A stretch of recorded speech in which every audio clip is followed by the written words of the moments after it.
Hello everyone, welcome back to my channel Pammi beauty parlour. तो कैसे हैं आप सब लोग? आशा करती हूँ आप सब लोग स्वस्थ और मस्त होंगे। गाइज, आज की वीडियो में मैं आप लोगों के साथ एक simple party wear makeup look share करने वाली हूँ। कल मैंने आप लोगों के साथ एक ब्राइडल लुक शेयर किया था, तो मैंने सोचा चलो आज एक party wear makeup look share कर देती हूँ, जो कि बहुत ईजिली हो जाता है। अगर आपको कहीं पार्टी में जाना है या फिर आपके पास कोई क्लाइंट आ रहा है जिन्होंने इस टाइप की ड्रेस वेयर की है, तो आप किस तरीके से मेकअप कर सकते हैं। पिंक ड्रेस में भी यह मेकअप काफ़ी अच्छा लगता है। थोड़ा सा स्मोकी इफेक्ट भी दिया है ताकि खाली पिंक पिंक लुक ना आए, क्योंकि आजकल ज़्यादा पिंक की साइड लोग नहीं जाते। थोड़ा सा स्मोकी इफेक्ट भी सबको चाहिए ही होता है। सबसे पहले मैं स्किन को क्लीन कर रही हूँ। क्लीन करने के लिए मैंने हिमालय की बेबी वाइप्स का यूज़ किया है। गाइज़, अगर आपके पास हिमालय की बेबी वाइप्स नहीं है तो आप किसी भी बेबी वाइप्स का यूज़ कर सकते हैं। सिंपल मेकअप रिमूवल जो वाइप्स आती है उनका भी यूज़ कर सकते हैं। अगर यह भी नहीं है तो क्लीजिंग मिल्क का यूज़ कर लें। उसके बाद मैंने यूज़ किया है रिकोड ब्रांड का मिस्ट। मेरी क्लाइंट की स्किन ड्राई है। अगर आपके पास ड्राई स्किन वाला क्लाइंट आता है तो आप टोनर का यूज़ ना करके मिस्ट का यूज़ करें। उसके बाद 1-2 मिनट का वेट करना है जब आपका जो मिस्ट है फेस में ऑब्जर्व हो जाए। उसके बाद मैंने यूज़ किया है मॉइस्चराइज़र मैंने स्विस ब्यूटी ब्रांड का यूज़ किया है, जो कि काफ़ी अच्छा है। अब मेरी जो क्लाइंट है इनकी स्किन ड्राई है, तो ड्राई स्किन पर काम करने के टाइम आपने देखना है कि आप थोड़ा सा इल्यूमिनेटर यूज़ कर लो। आप इल्यूमिनेटर यूज़ करोगे तो उनका फेस अंदर से शाइन करेगा, क्योंकि उनके फेस पर ड्राइनेस है तो ऑयल नहीं आएगा। तो ऐसे में जब आप इल्यूमिनेटर यूज़ करते हैं तो अंदर से एक ग्लोसी इफेक्ट आता है, काफ़ी चमकदार मेकअप होता है और हर कोई बोलता है कि हाँ भाई उनका मेकअप तो काफ़ी चमक रहा था। तो ऐसे में आप अपने ड्राई स्किन वाले क्लाइंट को भी अगर अच्छे से अटेंड करना चाहते हैं तो इल्यूमिनेटर का ज़रूर यूज़ करें। उसके बाद मैंने प्राइमर लगा दिया था, 5 मिनट्स का वेट किया था। गाइज, आपने मॉइस्चराइज़र और इल्यूमिनेटर जब लगाना है उसकी अच्छे से हल्के हल्के हाथ से मसाज दे देनी है, ताकि आपका प्रोडक्ट स्किन में पेनिट्रेट हो जाए। और पेनिट्रेट होने के बाद आप यूज़ करेंगे प्राइमर का। प्राइमर मैंने रिकोड ब्रांड का यूज़ किया था, एस ऑफ बेस, जो कि एवरी टाइप ऑफ स्किन को सूट करता है। अब मैं आईब्रो को डिफाइन कर रही हूँ। आईब्रो को डिफाइन करने के लिए मैंने पीएससी का आईब्रो डिफाइनर यूज़ किया है। स्पूली से एक्स्ट्रा प्रोडक्ट को अच्छे से सेट कर दिया है। अब मैं कंसीलर ले रही हूँ। कंसीलर लिया है मैंने स्विस ब्यूटी का। और गाइज, अगर आप अफोर्डेबल में कोई कंसीलर ढूंढ रहे हैं और अच्छा भी हो, टिकाऊ भी हो, लॉन्ग लास्टिंग भी हो, फुल कवरेज भी हो, तो आप स्विस ब्यूटी के कंसीलर पर इन्वेस्ट करें। आपको बिल्कुल भी रिग्रेट फील नहीं होगा। आपको यह नहीं लगेगा कि मेरे पैसे वेस्ट हो गए। अगर आप ब्राइड पे भी इसको यूज़ करेंगे ना, जैसे कम बजट वाली आपके पास कोई ब्राइड आती है तो आप उसको इसका यूज़ उन पर भी ईजिली कर सकते हैं। अब मैं उसको कंसीलर को लॉक कर रही हूँ पाउडर से। आपने कंसीलर लगाने के बाद उसे सेट करना है ब्लेंडर का यूज़ करके। उसके बाद आपने उसे सेट जरूर करना है, यानी उसे लॉक कर दें। आपका कंसीलर ऐसे ही नहीं रहना चाहिए। अगर कंसीलर रह गया तो आपकी आइज़ में, यानी क्लाइंट की आइज़ में क्रीजिंग आ जाएगी। उसे आप पाउडर लॉकिंग कर दें। इससे आपका जो बेस है प्रॉपर तरीके से सेट हो चुका है। अब हम स्टार्ट कर रहे हैं आइज़ मेकअप। आइज़ मेकअप करने के लिए मैंने पैलेट यूज़ की है दिलांसी ब्रांड की, जो कि काफ़ी अच्छी है। मेरी क्लाइंट की ड्रेस के अकॉर्डिंग मैं वर्क कर रही हूँ, क्योंकि इनको इसी कलर में ही मेकअप चाहिए था। अगर आपका क्लाइंट बोल रहा है ना मुझे अपनी ड्रेस के अकॉर्डिंग काम कर दो, तो ऐसे में आपने काम स्टार्ट करना है हमेशा लाइट कलर से। आपने देखना है ड्रेस का कलर कैसा है। अगर आपको लग रहा है ना ड्रेस बहुत ज़्यादा डार्क कलर की है, तो आपने ऐसा नहीं कि डार्क कलर उठाया काम शुरू कर दिया। पहले आप उसी की फैमिली का एक लाइट कलर ले लें। जैसे कि मैंने इनकी ड्रेस के अकॉर्डिंग लाइट कलर एक ले लिया है और उसे बहुत अच्छे तरीके से ब्लेंड कर दिया है। अब मैंने लिया है डार्क ब्राउन शेड और उसे अच्छे तरीके से मैंने आउटर कॉर्नर पर लगा दिया है और ब्लेंड कर दिया है, थोड़ा सा स्मोकी इफेक्ट देने के लिए। गाइस, ब्लेंडिंग करने के लिए मैं यूज़ कर रही हूँ ब्रशेज़ जो हैं लंडन प्राइम के। अगर आप अच्छे ब्रांड में जाना चाहते हैं तो आप लंडन प्राइम के ब्रश यूज़ करें। बैली के ब्रशेज़ भी बहुत अच्छे हैं, प्रोश के भी अच्छे हैं, पीएससी के भी बेस्ट हैं। अगर आप थोड़ा अफोर्डेबल साइड जाना चाहते हैं तो आप मार्क्स के यूज़ कर सकते हैं, स्विस ब्यूटी के यूज़ कर सकते हैं, उनका भी बहुत अच्छा रिजल्ट है। अब मैंने एक लाइट पिंक कलर लिया है उस कलर के ऊपर लगाने के लिए, जो मैंने पहले एज अ ट्रांजिशन शेड लिया था, और अच्छे से उसे ब्लेंड कर दिया है जैसा कि आपको वीडियो में दिखाया गया है। जब आप ऊपर की साइड वर्क करते हैं तो आपने थोड़ा फ्लफ़ी ब्लेंडिंग ब्रश लेना है। जब आप बाद में ब्रश का यूज़ कर रहे हैं तो आपने ध्यान देना है कि आपका ब्रश बहुत ज़्यादा नीट एंड क्लीन होना चाहिए, उसमें कलर नहीं होने चाहिए, नहीं तो ऊपर की साइड कलर लग जाएगा तो आपका जो मेकअप है ख़राब हो जाएगा। क्योंकि जब हम फ्रीज लाइन से ऊपर ज़्यादा डार्क कलर लगा देते हैं तो वह बिल्कुल भी अच्छे नहीं लगते। प्रॉपर तरीके से ब्लेंडिंग करनी करनी है। जितनी अच्छी तरीके से आप ब्लेंडिंग करेंगे आपका उतना अच्छा आइज़ मेकअप होगा। अब मैं कट क्रीज कर रही हूँ, हाफ कट क्रीज देने वाली हूँ। तो मैंने एक आईलाइनर की लाइन दी, क्लाइंट को ऊपर देखने के लिए बोला, उससे मुझे मिल जाती है एक गाइडलाइन। उस गाइडलाइन को फॉलो करते हुए मैंने इनको हाफ कट क्रीज दे दी है। आप भी इस तरीके से अगर half cut crease, full cut crease देते हैं तो आपकी half cut crease one side और दूसरी साइड की बिल्कुल इवन तैयार होगी। बिल्कुल उनके बीच में कोई डिफरेंस दिखाई नहीं देगा, क्योंकि मैंने देखा है कई बार कई लोग बिगनर्स होते हैं तो जो वह कट क्रीज बनाते हैं तो एक साइड से छोटी बन जाती है, दूसरी साइड से बड़ी बन जाती है। तो ऐसे में अगर आप इस तरीके से वर्क करेंगे तो आपका जो कट क्रीज का वर्क है बिल्कुल इवन होगा, बराबर कट क्रीज दोनों साइड से तैयार होगी। अब मैं यूज़ कर रही हूँ पिंक शेड का, लाइट पिंक शेड लिया है मैंने, जहाँ कट क्रीज की है वहाँ पर लगा दिया है। ग्लिटर लगाने से पहले मैंने कलर इसलिए लगाया है ताकि जो ग्लिटर मैं यूज़ करूँ वह काफ़ी इन्हेंस होकर दिखाई दे। अगर आपको सिल्वर या गोल्डन वर्क वाला कोई काम करना है तो आप जहाँ कट क्रीज दिया है आपने तो वहाँ पर सिल्वर या गोल्डन कलर का मेटेलिक शेड यूज़ करेंगे, शिमरी शेड भी कहते हैं जिसे, उसके ऊपर डस्ट लगाएंगे। पर मेरी क्लाइंट की डिमांड थी कि मुझे पिंकिश इफेक्ट चाहिए, तो मैंने इसलिए सिंपल पिंक कलर इनकी आइज़ पर यूज़ किया है। अब मैं उस पर यूज़ कर रही हूँ 2 वे जेल का, जो कि मैं यूज़ करती हूँ मेकअप स्टूडियो ब्रांड का। अगर आप सस्ते में यूज़ करना चाहते हैं तो आप आई मैजिक ब्रांड का भी यूज़ कर सकते हैं, पीएसी का यूज़ कर सकते हैं। पर अगर आप बेस्ट जानना चाहते हैं कि कौन सा 2 वे जेल है तो वह है मेकअप स्टूडियो ब्रांड का। अब मैंने क्रायोलॉन ब्रांड की पिंक डस्ट यूज़ की है जो कि काफ़ी अच्छी है, और डस्ट यानी ग्लिटर को डस्ट भी बोलते हैं, और मैंने उसे छोटे फ्लफ़ी ब्लेंडिंग ब्रश से लगा दिया है। गाइस, जब भी आप ग्लिटर लगाते हैं तो कभी भी आप फ्लैट ब्रश का यूज़ ना करें। अगर आप फ्लैट ब्रश से ग्लिटर चिपकाते हैं ना तो कई बार क्या होता है उससे पैच से बन जाते हैं। अगर आप चाहते हैं ना आपका ग्लिटर प्रॉपर तरीके से इन्हेंस होकर दिखाई दे, पैची पैची ना लगे, एक जगह इकट्ठा ना हो, तो आपने 2 वे जेल लगाने के बाद थोड़ा थोड़ा ग्लिटर लेकर आइज़ पर लगाना है, उसके बाद बढ़ाते जाना है। एकदम से बहुत सारा ग्लिटर लेकर आपने क्लाइंट की आइज़ पर नहीं लगाना। अब मैं यूज़ कर रही हूँ जेल आईलाइनर का, जो कि मैंने यूज़ किया है मेबलिन ब्रांड का, काफ़ी अच्छा है। अगर आप अफोर्डेबल की साइड जाना चाहते हैं तो आप स्विस ब्यूटी में यूज़ कर सकते हैं, मीडियम में जाना चाहते हैं तो आप मेबलिन ब्रांड का यूज़ कर सकते हैं।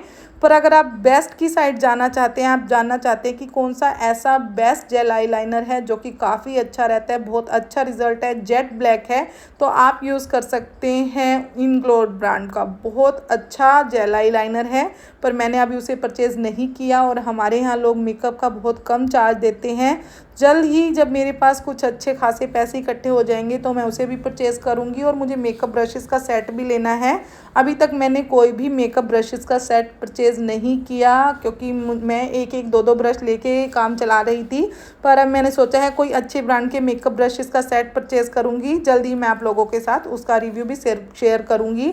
जेल आईलाइनर लगाने के बाद मैंने लिक्विड आईलाइनर से उसे सेट कर दिया है। अब मैं यूज़ कर रही हूँ ब्रो बोन को हाईलाइट करने के लिए सिल्वर कलर का। पिंक के साथ सिल्वर हाइलाइटर काफ़ी अच्छा लगता है। देखिए कितना प्यारा आइज़ मेकअप हुआ है इनका। अब मैं आपके साथ शेयर करने जा रही हूँ कि मैंने इनका बेस किस तरीके से बनाया है। मैंने यूज़ किया है एले गर्ल का ऑरेंज करेक्टर, जो कि काफ़ी अच्छा है, मुझे इसका रिज़ल्ट बहुत अच्छा लगा। उससे पहले मैं यूज़ करती थी डर्मा का T30 शेड, मैंने क्रायोलॉन का सुप्रा भी यूज़ किया है 303 शेड। पर अगर ऑरेंज करेक्टर में आप एक अच्छा ऑरेंज करेक्टर ढूंढ रहे हो, पूरी पैलेट नहीं परचेज़ करना चाहते, तो आप इसका भी यूज़ कर सकते हैं। एले गर्ल का ऑरेंज करेक्टर भी बहुत अच्छा है। जहाँ जहाँ मेरे क्लाइंट के फेस पर पिगमेंटेशन है, अंडर आई डार्क सर्कल है, वहाँ पर यूज़ किया है। माउथ के अराउंड थोड़ा सा इनका फोरहेड भी ब्लैक है, तो वहाँ पर मैंने अच्छे से ब्लेंड कर दिया है। ब्लेंडिंग करते टाइम आपने ध्यान देना है कि आपका पूरा प्रोडक्ट फेस से हटना नहीं चाहिए, अदरवाइज़ आपको करेक्टर यूज़ करने का कोई बेनिफिट नहीं होगा। करेक्टर के ऊपर डायरेक्ट मैं फाउंडेशन का यूज़ नहीं करती, अदरवाइज़ कई बार क्या होता है हमारा फेस ऑरेंज सा दिखने लगता है, तो आपने उसे कट करना है। कट करने के लिए मैं यूज़ करती हूँ क्लाइंट की स्किन टोन से 1 टोन या 2 टोन डार्कर कंसीलर का। इससे क्या होता है ऑरेंज कलर कट हो जाता है। जब हम फाउंडेशन या कंसीलर कुछ भी जो नेक्स्ट प्रोडक्ट लगाते हैं तो वह बहुत अच्छे तरीके से इन्हेंस होकर दिखाई देता है। आपके फेस की पिगमेंटेशन जो भी कवर आपने किया है वह दिखाई नहीं देगा, ना ही फेस ऑरेंज ऑरेंज लगेगा। पर आपने ब्लेंडिंग बहुत सॉफ्टली करनी है। अब मैं यूज़ कर रही हूँ डर्मा की पैलेट से इनकी स्किन टोन के कलर को। और मेरी क्लाइंट की स्किन ड्राई है तो ड्राई स्किन पर डायरेक्ट डर्मा का यूज़ नहीं कर सकते, क्योंकि अगर हम ड्राई स्किन पर डर्मा का यूज़ डायरेक्ट खाली कर देंगे तो आपके क्लाइंट की स्किन बिल्कुल पपड़ी जैसी हो जाएगी। इसलिए मैंने डर्मा में यूज़ किया है पीएससी का फाउंडेशन, जो कि रेडिएंट फाउंडेशन है, एचडी फाउंडेशन है।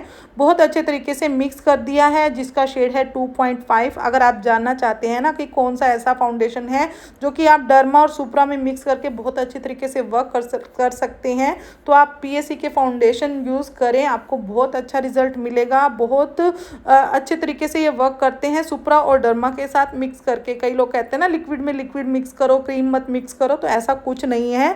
आपने पहले अच्छे से प्रैक्टिस करनी है। अगर आपके पास कोई फाउंडेशन है, आपके पास कोई क्रीम कंसीलर है, दोनों को अच्छे से मिक्स करो, फेस पर यूज़ करके देखो। अगर आपको लग रहा है कि वह थोड़ी देर में ब्लैक हो गया है या फिर ग्रे पड़ गया है, तो इसका मतलब कि आपने गलत मिक्सिंग की है। पर अगर आपको लग रहा है कि आपके पास दो प्रोडक्ट थे, आपने अच्छे से मिक्स किया, क्लाइंट के फेस पर नहीं लगाना आपने, पहले ये ध्यान दें, पहले आपने घर पर ही किसी के फेस पर ट्राई करना है।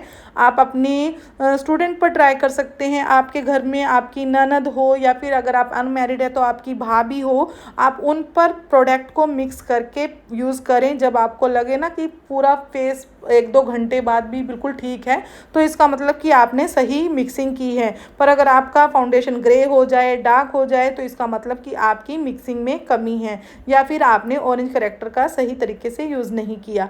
थोड़ा थोड़ा प्रोडक्ट लेकर मैं ब्लेंड कर रही हूँ, क्योंकि मेरी क्लाइंट की स्किन ड्राई है। अगर आप ड्राई स्किन पर वर्क कर रहे हैं तो आपने ध्यान देना है कि एकदम से पूरे फेस पर अगर आप प्रोडक्ट लगाकर बाद में ब्लेंड करेंगे ना तो पैच बन जाते हैं, क्योंकि क्लाइंट की स्किन ऑलरेडी ड्राई है। वैसे तो मैंने बहुत अच्छे तरीके से इनकी स्किन प्रेप की है, पर फिर भी मैं रिस्क नहीं लेती, मैं धीरे धीरे इनके फेस पर प्रोडक्ट को लगाकर अच्छे से ब्लेंड कर रही हूँ। ब्लेंडिंग आपने बहुत सॉफ्ट हाथ से करनी है, ज़्यादा प्रेशर डालकर आपने ब्लेंडिंग नहीं करनी। अगर आप ज़्यादा प्रेशर डालकर ब्लेंडर का यूज़ करते हैं तो उस टाइम कुछ नहीं होता, बाद में क्या होता है ब्लेंडर के पैच दिखाई देने लगते हैं। इसलिए आपने बिल्कुल हल्के हल्के हाथ से ब्लेंडर को यूज़ करना है। आपने प्रोडक्ट को फेस पर ब्लेंड करना है, फेस के अंदर नहीं पहुंचाना। कई लोग देखा है मैंने बहुत ज़ोर ज़ोर से ब्लेंडर का यूज़ करते हैं, तो ऐसे में भी आपका फेस का जो बेस है बिल्कुल प्रॉपर तरीके से तैयार नहीं होगा। अब मैं कंसीलर का यूज़ कर रही हूँ। कंसीलर लिया है मैंने स्विस ब्यूटी ब्रांड का, हाईलाइटिंग करने के लिए कंसीलर यूज़ कर रही हूँ, क्योंकि जब हम फाउंडेशन यूज़ कर लेते हैं तो फेस को दोबारा इन्हेंस करना पड़ता है, जो फीचर्स हैं दब जाते हैं, ब्लैंक सा फेस लगने लगता है। तो इसलिए क्रीम हाईलाइटिंग की जाती है, जिसमें आप लिक्विड कंसीलर का यूज़ कर सकते हैं। अगर आपके पास कंसीलर नहीं है तो आप कोई लाइट शेड फाउंडेशन भी यूज़ कर सकते हैं। अब मैं यूज़ कर रही हूँ टिंट लिया है मैंने रिकॉर्ड ब्रांड का, और बहुत अच्छे तरीके से क्लाइंट के फेस पर लगा दिया है।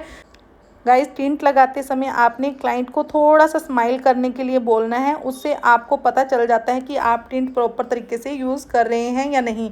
जैसे कि मैंने अपनी क्लाइंट को बोला है थोड़ा सा स्माइल करें, और स्माइल आपने ज़्यादा नहीं करवानी, थोड़ी सी ही बहुत होती है, अदरवाइज़ फेस पर लाइनिंग आ जाती है, क्योंकि बेस लॉक नहीं हुआ। मैं क्रीम टिंट का यूज़ कर रही हूँ, जिसके लिए मैंने रिकॉर्ड ब्रांड का टिंट यूज़ किया है। अब मैं कर रही हूँ पाउडर लॉकिंग। पाउडर लॉकिंग करने के लिए मैंने लूज़ पाउडर यूज़ किया है एयरस्पन ब्रांड का, और अच्छे से पाउडर लॉकिंग आपने कर देनी है। गाइस, पाउडर लॉकिंग करते समय आपने ध्यान देना है, अगर आपके क्लाइंट की स्किन ऑयली है तो आप भर के पाउडर लॉकिंग करें। अगर आपके क्लाइंट की स्किन ड्राई है तो आपको ज़रूरत से ज़्यादा पाउडर लॉकिंग करने की ज़रूरत नहीं है, क्योंकि ऑलरेडी स्किन ड्राई है। अब मैं बेकिंग कर रही हूँ। आइज़ के नीचे बेकिंग आपने ज़रूर करनी है, ताकि आपके क्लाइंट की अंडर आइज़ जब आप मेकअप करें तो काफ़ी अच्छा उठकर दिखाई दे।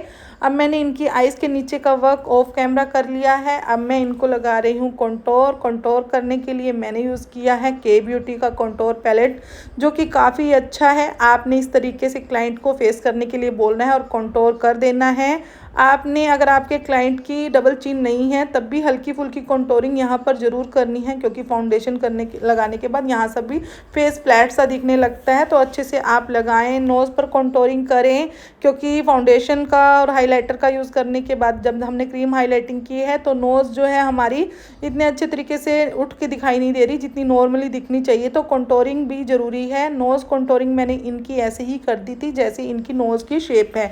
अगर आपको किसी की नोज़ ज़्यादा पतली दिखानी है तो आप लाइन को थोड़ा क्लोज करके लगाएं। अगर आपको क्लाइंट की नोज़ थोड़ी मोटी दिखानी है तो आप थोड़ा सा दूर करके लगाएं। अब मैं ब्लशर कर रही हूँ। ब्लशर मैंने यूज़ किया है आई मैजिक ब्रांड का और अच्छे से ब्लशर लगा लेना है। अगर आपको लग रहा है ना क्लाइंट का ब्लशर ज़्यादा हो गया है तो आप पाउडर वाले ब्रश का यूज़ करके अच्छे से उसे लॉक कर सकते हैं। आई लैशेज़ लगा ली है। आई लैशेज़ लगाने के बाद मैं आई लाइनर की एक लाइन दे रही हूँ, क्योंकि आपने देखा होगा कि मैं मोस्टली आई लाइनर की लाइन ज़रूर देती हूँ, क्योंकि मुझे आई लैशेज़ का विजिबल होता हुआ बैंड अच्छा नहीं लगता। मैंने कर लिया था फिर फिक्सर करने के बाद अब यूज़ कर रही हूँ मैं हाइलाइटर का। हाइलाइटर लिया है मैंने फॉरएवर 52 ब्रांड का, काफ़ी अच्छा है। अगर आप किसी अच्छे ब्रांड की साइड जाना चाहते हैं तो आप फॉरएवर 52 ब्रांड का हाइलाइटर यूज़ करें। अदरवाइज स्विस ब्यूटी का भी बहुत अच्छा है, वेट एंड वाइल्ड का भी अच्छा है। इससे पहले मैंने ग्लैम 21 का हाइलाइटर बहुत यूज़ किया है। 2 मैं ख़रीद चुकी हूँ और तीसरा मैं ख़रीदने वाली हूँ। मुझे उसका भी रिज़ल्ट काफ़ी अच्छा लगता है। मैं अपने पार्लर में स्टूडेंट को प्रैक्टिस करने के लिए भी वही देती हूँ। अब मैं यूज़ कर रही हूँ लिप लाइनिंग करने के लिए स्विस ब्यूटी का लिप लाइनर और अच्छे से आउटलाइन कर रही हूँ। गाइस, लिपस्टिक लगाने से पहले अगर आप लिक्विड लिपस्टिक लगाने जा रहे हैं तो लिप्स को आउटलाइन कर लें। इससे क्या बेनिफिट होगा कि आपके क्लाइंट की लिपस्टिक फैलेगी नहीं, आपको एक शेप मिल जाएगी। पर अगर आप बहुत ज़्यादा परफेक्ट हैं, आपको लगता है कि नीड नहीं है, तो ऐसे में आप ना भी कुछ करें तो कल चल जाएगा। पर अगर आपकी लिपस्टिक फैल जाती है तो आपको फिर उसे सेट करना मुश्किल हो जाएगा, क्योंकि आप बेस बना चुके हो।